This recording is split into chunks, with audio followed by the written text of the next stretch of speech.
இந்த வீடியோவில் கப் சாம்பிராணி எப்படி செய்யுதுன்றதை பார்க்கலாம். அதுக்கு கப் சாம்பிராணி டை எடுத்துருக்கோம். இதுதான் கப் சாம்பிராணி செய்யக்கூடிய டை.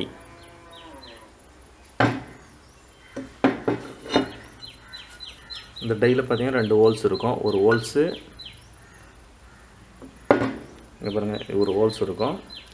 இங்கே ஒரு மேடான ஒரு கம்பி மாதிரி கொடுத்துருப்பாங்க. அதை வந்து நீங்கள் சரியாக ஃபிட் பண்ணுறதுக்கான ஒரு காடி. இது மாதிரி டை எடுத்துட்டோம். இப்போ அடுத்தது இது ரெடி மிக்ஸ். கம்ப்யூட்டர் சாம்பிராணி எல்லாமே இதில் தான் செய்கிறோம்.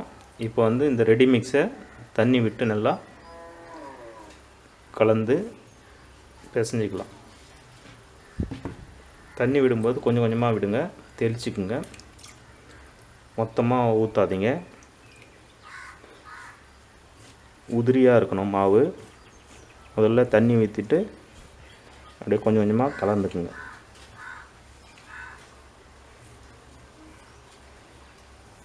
தண்ணி கொஞ்சம் கொஞ்சமாக சேருங்க, அதிகமாக சேர்க்காதீங்க.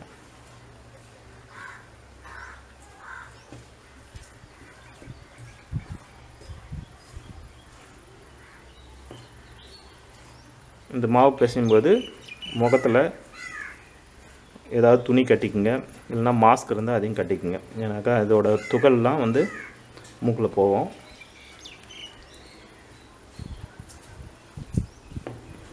இந்த மாதிரி நல்லா உதிரியாக பண்ணுங்க. கட்டி இருக்கக்கூடாது, தண்ணி அதிகம் இருக்கக்கூடாது. அதான் முக்கியமான இது.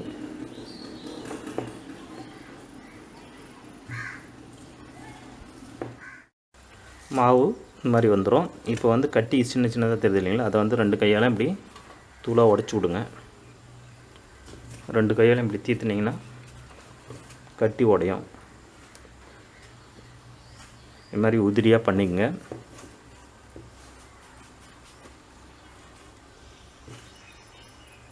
எந்த அளவுக்கு நீங்கள் உதிரியாக வைக்கிறீங்களோ அந்த அளவுக்கு தான் அதில் வந்து நீங்கள் எரிய வைக்கும்போது நல்லா புகை வரும். அதே சமயத்தில் நீங்கள் சீக்கிரம் எரிய வைக்கலாம். ரொம்ப தண்ணி சேர்த்திங்கன்னா சீக்கிரம் எரியாது. இப்போ மாவு தயாராகிடுச்சு.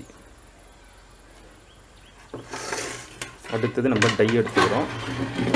இந்த டை அதுக்கு முன்னாடி ஒரு வேலை செய்யணும். நீங்கள் இது மாதிரி ஒரு பிவிசி பைப், இது வந்து 1/2 இன்ச்சு பிவிசி பைப்பு. இது மாதிரி ஒரு பைப் எடுத்துங்க. ஒரு ஜான் அளவு இருந்தால் போதும். அதை எடுத்துகிட்டு அதோட ஒரு பக்கத்தை வந்து நல்லா ஹீட் பண்ணுங்கள், சூடு பண்ணுங்கள். ஸ்டவ் இருந்தால் ஸ்டவ்லேயோ இல்லை கேஸ் ஸ்டவ்வில் ஹீட் பண்ணுங்கள். ஹீட் பண்ணிவிட்டு ஒரு டையோட இந்த பக்கம் இருக்குங்களா, இதில் வந்து லைட்டாக அழுத்துங்க. அழுத்தி இந்த ஹோல்ஸை வந்து பெருசாக்கணும். கொஞ்சம் இதில் வந்து பாதி அளவு இறங்கினா போதும். அதிகம் இறக்கிடாதீங்க, இந்த பாதி அளவு இறங்கினா போதும். இப்போ பாருங்கள், நான் ஏற்கனவே பண்ணி வச்சுருக்கேன். இந்த அளவு இறங்கினா போதும். பைப் பாருங்கள், இவ்வளோதான் இறங்குது. இந்த அளவு நீங்கள் ஹோல்ஸு 1/2 இன்ச்சு பைப்போட ஹோல்ஸை அகலமாக்கிங்க. அடுத்தது இதுக்கு மேலே போடுற மாதிரி ஒரு மூடியில் ஒரு ஹோல்ஸ் போட்டுங்க நடுவில். இது எதுக்காகனாக்கா, நம்ம இதால் பவுடரை குத்த போகிறோம். இப்படி குத்துவோம். குத்தும்போது பவுட்ரு வந்து உள்ளார வரும். அதை வந்து ஒரு கம்பி போட்டு வெளியே தள்ளிக்கலாம். நீங்கள் இது மாதிரி இந்த ஹோல்ஸில் ஒரு கம்பி போட்டிங்கன்னா உள்ளே போன பவுட்ரு வெளியே வந்துடும். அதுக்கு தான். இப்போ சாம்பிராணி எப்படி செய்யுதுன்னு பார்க்கலாம். கப் சாம்பிராணி செய்யறதுக்கு டை ரெடி பண்ணிக்கலாம். இந்த டையை கீழையும் ஹோல்ஸ் இருக்கிறத அதுக்கு நேராக அதுக்கு மேலேயும் போட்டுக்குங்க. மாதிரி நல்லா பொருந்தணும். அது மாதிரி வச்சுக்கோங்க. அதுக்கு வேணால் சைடில் ஒரு அடையாளம் கூட வச்சுக்கலாம். நீங்கள் நான் வந்து ஆஷா பிளேடில் ஒரு கோடு மாதிரி போட்டு வச்சுருக்கேன். இப்போ டை தயார் பண்ணிட்டோம்.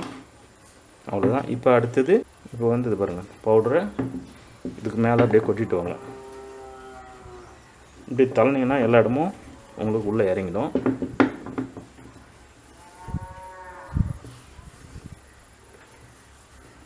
இப்போ அடுத்தது நம்ம வச்சுருக்க இந்த பிவிசி பைப் இருக்குங்களா, அகலமாகின பக்கத்தை இப்படி குத்தி விடுங்க. நல்லா அழுத்தி குத்துங்க. முடிஞ்சால் கையால் கூட தட்டிக்கலாம். இப்போ பாருங்கள், மொத்த பவுடரும் உள்ளே போயிடுச்சு. பாதி பவுட்ரு வந்து இதுக்குள்ளார இருக்குது. ஓகே, இப்படி வந்துடும். நீங்கள் இதுக்குள்ளார இருக்கிற பவுடர் வந்து ஹோல்ஸில் கம்பி குத்து வெளியே தள்ளிக்கலாம். வந்துடுச்சு. அதை நீங்கள் மறுபடியும் உள்ளே போட்டுக்கலாம். மறுபடியும் பவுட்ரு வாங்கி எல்லா ஹோல்ஸ்லேயும் பவுட்ரு எடுத்து உள்ளே போடுங்க. நீங்கள் கையாலேயே எடுத்துடலாம். அடுத்தது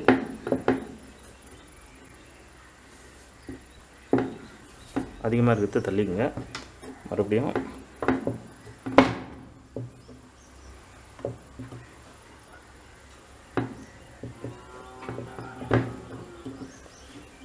இது நல்லா அழுத்தி விட்டுக்குங்க.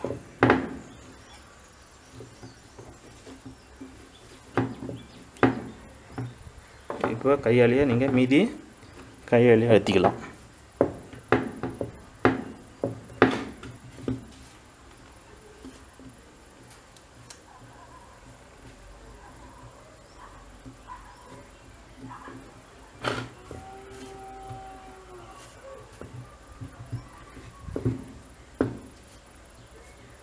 நான் செய்யும்போது உங்களுக்கு ஸ்லோவாக செய்கிறேன். நீங்கள் வேகமாக செய்யும்போது செஞ்சுக்கலாம். ஐயோ இவ்வளோ ஸ்லோவாக செஞ்சு எப்போ செஞ்சு முடிக்கிறது அப்படின்னு ஒரு சிலர் நினைப்பாங்க. அதுக்காக உங்களுக்கு தெரியறதுக்காக ஸ்லோவாக செஞ்சு காமிக்கிறேன். நீங்கள் செய்ய செய்ய உங்களுக்கு வேகம் வந்துடும். இது மாதிரி போட்டுங்க. அதிகமாக இருக்கிற பவுடர் தள்ளுறதுக்கு ஒரு பட்டி தகுடு இருந்தால் ஓகே. தகுடில் இது மாதிரி தள்ளிக்கலாம்.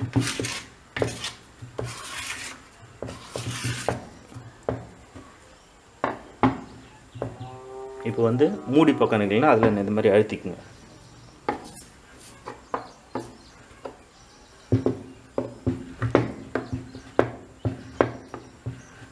ஒவ்வொரு வருஷம் அது மாதிரி அழுத்தி விடுங்க.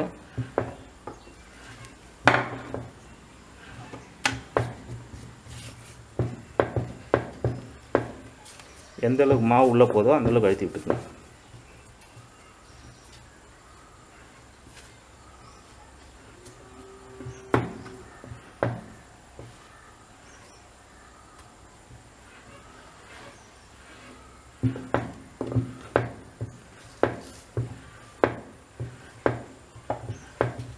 எடுத்து வச்சு அதிகப்படியாக இருக்கிறத இந்த பட்டி தகுட்டால் தள்ளிக்கணும்.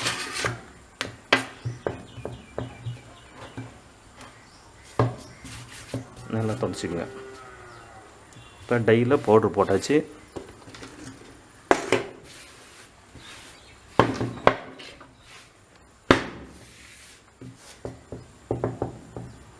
இப்போ இதில் வந்து இப்போ கப் சாம்பிராணி வெளியே எடுக்க போகிறோம்.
அதை நீங்கள் நிமித்தி அப்படியே காய வச்சுக்கலாம்.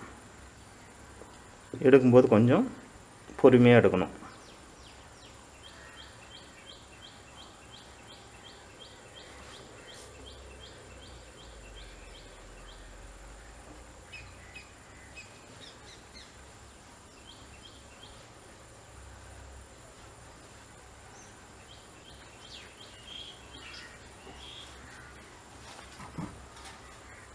இந்த முறையில் கப் சாம்பிராணி நீங்கள் செஞ்சு நல்ல வெயிலில் கூட காய வச்சுக்கலாம். அதை காஞ்ச பிறகு இதை வந்து உள்ளே வந்து நீங்கள் கட்டி சாம்பிராணி காய்ச்சி உள்ளே போடணும். அது எப்படி செய்யுதுன்னு அடுத்த வீடியோவில் உங்களுக்கு சொல்லித்தரேன். இவ்வளோ தான் கப் சாம்பிராணி செய்கிற முறை வந்து இவ்வளோ தான். ஈஸியான முறை, கையிலே செய்யலாம்.